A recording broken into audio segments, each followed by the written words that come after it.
एक मैच में ना मैनेजमेंट और कप्तान के कुछ डिसीजंस ऐसे होते हैं जिसको देखकर मैच ही देखते हुए बहुत गुस्सा आ रहा होता है। क्योंकि ये बात समझनी बहुत मुश्किल है कि कैसे लखनऊ सुपर जायंट्स की टीम में ऋषभ पंत और पूरी मैनेजमेंट ऋषभ पंत को सिर्फ 2 बॉल खिलाने के लिए बैक कर सकती है। और इस बात को ना प्लीज अपने दिमाग से बिल्कुल निकाल देना कि मैं कोई ऋषभ पंत हेटर हूं और जान के उनके अगेंस्ट और टीम के अगेंस्ट कोई बातें कर रहा हूं, क्योंकि एक्चुअली मैं ऋषभ पंत का बहुत बड़ा फैन हूं। तो मेरे लिए ये बातें थोड़ी ज्यादा पर्सनल है, मुझे गुस्सा ज्यादा आ रहा है। और अगर ये बात प्रूव भी करनी हो तो जाके मेरी कोई पुरानी वीडियो भी देख लेना। ठीक है, ऋषभ पंत तो आउट ऑफ फॉर्म थे, तो आपने उनसे पहले 2-3 और खिलाड़ियों को ट्रस्ट किया कि मिडिल ओवर्स में जाकर ये उनसे बेहतर रन बनाएंगे। मगर लखनऊ सुपर जायंट्स की टीम में निकोलस पूरन को छोड़ के ऐसे कौन से मिडिल ऑर्डर के बैटर हैं जिनको आप गारंटीड बोल सकते हैं कि ये ऋषभ पंत से ज्यादा रन बना के आपको दे देंगे? अब्दुल समद को आप बैक कर सकते हैं क्योंकि उन्होंने lower down the order Lucknow के लिए अच्छे फिनिशेस दे दिए हैं। मगर अब्दुल समद अगर बैटिंग करने गए, क्योंकि आपके ओपनर्स ने शुरू में रन बना दिए थे, तो अब समझ जाकर कैपिटलाइज उसको कर सकते हैं। पर वो भी तो 14 ओवर से पहले आउट हो गए थे, 6.5 ओवर तो अभी भी बचे हुए थे। तो अब आयुष बदोनी जो प्लेइंग 11 का पार्ट थे भी नहीं, उनको इंपैक्ट सब बनाकर ऋषभ पंत से भी पहले भेजने की जरूरत क्या थी? आयुष बदोनी को इतने एक्सपीरियंस्ड है क्या कि आप उनको ऋषभ पंत से भी पहले ट्रस्ट करोगे 6.5 ओवर बैटिंग करने के लिए? तो उन्हीं को दे देते 27 करोड़, उन्हीं को बना देते कप्तान। ऋषभ पंत को टीम में रखा ही क्यों है अगर बैटिंग ही नहीं करानी थी? और ये ड्रामा तो ऋषभ पंत भी बंद कर दें कि मैं तो बहुत गुस्से में था, मेरी सहमति के बिना मेरे को बैटिंग नहीं कराई जा रही, मैं तो बाहर बहुत गुस्से में खड़ा हूं, मेरे को बैटिंग पे कैसे नहीं भेज रहे। अरे ये तो आपकी कप्तानी और आपकी लीडरशिप के ऊपर भी सवाल उठाता है। क्या आप कप्तान होने के नाते वहां खड़े होकर बस ये नहीं बोल सकते थे कि मेरे को बैटिंग पे जाना है, मैं जाऊंगा, रन बनाऊंगा, अब मेरी बारी है? कोई आपकी बात टाल थोड़ी सकता है। अगर आप वहां खड़े थे तो आपने अपनी सहमति से, ये तो कंफर्म है कि अब्दुल समद को भी अंदर भेजा, आयुष बदोनी को भी अंदर भेजा। डेविड मिलर के बारे में आपने प्रेस पोस्ट मैच कॉन्फ्रेंस में ये बात बोली कि वहां पर हम थोड़े स्टक हो गए, क्योंकि वही आपके बात दिमाग में रह गई कि डेविड मिलर को शायद अंदर गलत भेज दिया। मगर आपको तो आयुष बदोनी से भी पहले बैटिंग करने आना था अपनी टीम के लिए। वो 6-6.5 ओवर जो बचे हुए थे वहां पर रन बनाने थे। मैं टूर्नामेंट शुरू होने के बाद लखनऊ के 2-3 मैच देखकर ये बातें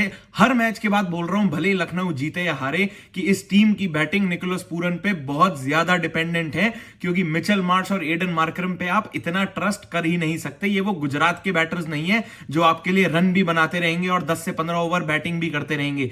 अगर मिचेल मार्श और एडन मार्करम आपके लिए रन बना रहे हैं तो वो 10 ओवर तक मैक्सिमम बैटिंग करेंगे। उसके बाद बचे हुए ओवर्स में आपके मिडिल ऑर्डर बैटर्स को थोड़ा सा एंकर भी करना पड़ेगा, फिर अच्छी फिनिश भी देनी पड़ेगी। मगर एक बार Aiden Markram, Mitchell Marsh out हुए, फिर निकोलस पूरन आउट हुए, तो लखनऊ से तो कोई रन बनाने को रेडी ही नहीं है। अगर आयुष बदोनी आपके लिए वो 20, 25, 30 रन बना भी रहे हैं तो वो कोई 10 या 12 बॉलों में थोड़ी बना रहे हैं, वो भी अपना टाइम लेके 140, 145 की स्ट्राइक रेट से ही बना रहे हैं। तो ये काम तो एक्चुअली ऋषभ पंत का ही था। निकोलस पूरन ने जितने मैचेस में आपके लिए रन बनाए, बड़े रन बनाए, जो भी 50, 60, 70, 80 रन भी करे, उन्होंने 200 की स्ट्राइक रेट से करे, तो वो आपके लिए रन नहीं, इंपैक्ट रन थे, जिसकी वजह से लखनऊ के रन्स एक्चुअली दूसरी टीम को निकोलस पूरन के रन के बाद मैच से बाहर ही फेंक देते थे। पर अब अगर निकोलस पूरन के 3-4 मैचेस से रन नहीं आ रहे हैं तो लखनऊ की बैटिंग एक्चुअली बहुत वीक लग रही है। ये अपने पोटेंशियल पे रन बना ही नहीं पा रहे हैं। और अब अगर निकोलस पूरन की फॉर्म खराब हो गई थी तो यहीं पर तो ऋषभ पंत को स्टेप अप करना था।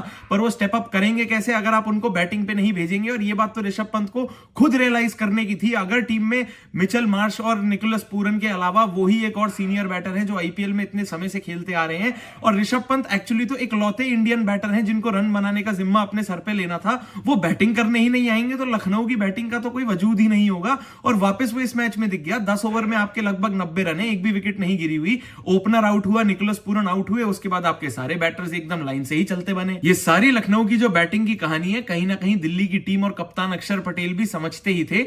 जबकि लखनऊ की बैटिंग में पावर प्ले के बाद उनके 51 रन थे, 87 रन का तो ओपनिंग स्टैंड था। मगर किसी भी पॉइंट पे दिल्ली के किसी भी प्लेयर ने पैनिक नहीं किया। कप्तान अक्षर पटेल ने गेम को अपने हाथ से निकलने नहीं दिया।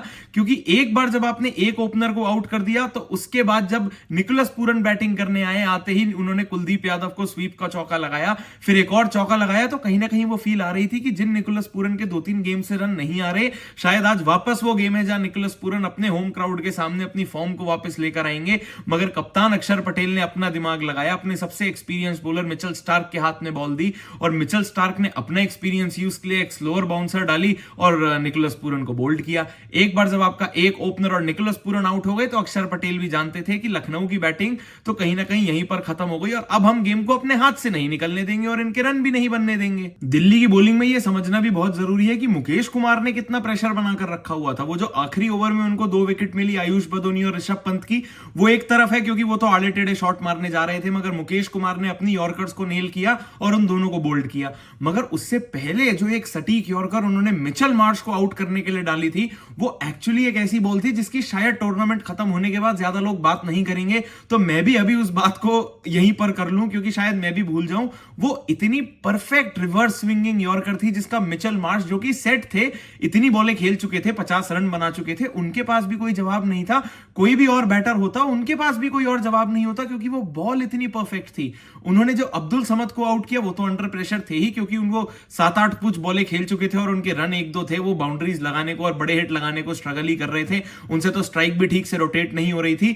वहां पर मुकेश कुमार ने एक अच्छा रिटर्न कैच पकड़ा जो बॉलर्स के लिए, खासकर फास्ट बॉलर्स के लिए अपने एक्शन में और फॉलो थ्रू में पकड़ना मुश्किल होता है, मगर मुकेश कुमार ने वो कैच पकड़ के दिखाया और अपनी 4 विकेट्स के साथ ये प्रूव किया कि अगर मोहित शर्मा को डेथ ओवर्स के लिए दिल्ली ने पिक किया था और अब ड्रॉप भी कर दिया, तो मुकेश कुमार डेथ ओवर्स में, मिडिल ओवर्स में दिल्ली के लिए वो बैकअप बॉलर का जो काम कर रहे हैं और एक्चुअली अब एक फ्रंटलाइन बॉलर बन के दिल्ली के लिए रन भी बचा रहे हैं, विकेट भी ले रहे हैं, वो बाखूबी कर रहे हैं। और वहीं दूसरी तरफ एक ये लखनऊ सुपर जायंट्स का बॉलिंग लाइनअप है जहां सामने टीम कोई भी हो, बैटर्स कोई भी हो, इनके बॉलर्स के पास किसी के लिए कोई जवाब नहीं होता क्योंकि इस बॉलिंग लाइनअप में भी जो 6 बॉलर्स आपने इस गेम में यूज करे, वहां एक ही part time bowler Aiden Markram को 2 विकेट मिली और वो भी कोई ऐसी बॉल नहीं थी जहां आपने सामने दोनों बैटर्स जो अभिषेक पुरेल और करुण नायर आउट किए, वो कोई बहुत अच्छी और एक्स्ट्राऑर्डिनरी बॉल्स थी जहां आपने उन्हें आउटफॉक्स कर दिया या टर्न हुई और वो बीट हुए, बोल्ड हो गए या स्टंप हुए। वो दोनों बैटर्स गलत शॉट क्रॉस मारने गए थे, छक्का लगाने गए थे, एक बाउंड्री पे कैच हो गए और एक के पैड से लग के बॉल विकेट पे लग गई। तो आपके बॉलर्स ने ऐसी कोई खास विकेट टेकिंग अपॉर्चुनिटीज तो क्रिएट करी भी नहीं और इस गेम में आपके लिए वो करना भी मुश्किल था क्योंकि केएल राहुल के लिए गेम तो बिल्कुल पर्सनल था, जहां लास्ट ईयर उनको इसी ग्राउंड की इसी टीम ने बिल्कुल ऐसे ट्रीट किया था जैसे सारा का सारा ब्लेम एक कप्तान केएल राहुल पर ही आ गया था और वो हम सबकी आंखों के सामने था। यहां मेरे को उस पर कोई ज्यादा फोकस करने की जरूरत नहीं है, सब जानते हैं कि केएल राहुल को किस तरीके से लास्ट ईयर ट्रीट किया गया था। जरूर लखनऊ हार भी रही थी और एक कप्तान ब्लेम लेता है, मगर जो चीजें उनके साथ हो रही थी वो थोड़ी एक्स्ट्रा ही हो रही थी। और इस गेम में केएल राहुल ने अपने 50 रन से गेम खत्म करने के बाद वो मोमेंट दे दिया जहां उन्होंने, जो ओनर है संजीव गोयनका, उनको कोई खास भाव नहीं दिया। वो खड़े थे उनसे बात करने के लिए, मगर केएल राहुल ने अपना हाथ मिलाया और वो आगे चलते बने और ये बात अब थोड़ी ज्यादा पिकअप भी कर रही है और होनी भी चाहिए क्योंकि केएल राहुल इस पूरे टूर्नामेंट में अपने वो सारे मोमेंट्स ढूंढ रहे हैं जहां जहां उनको लगा कि उनके साथ कुछ ना कुछ गलत हुआ।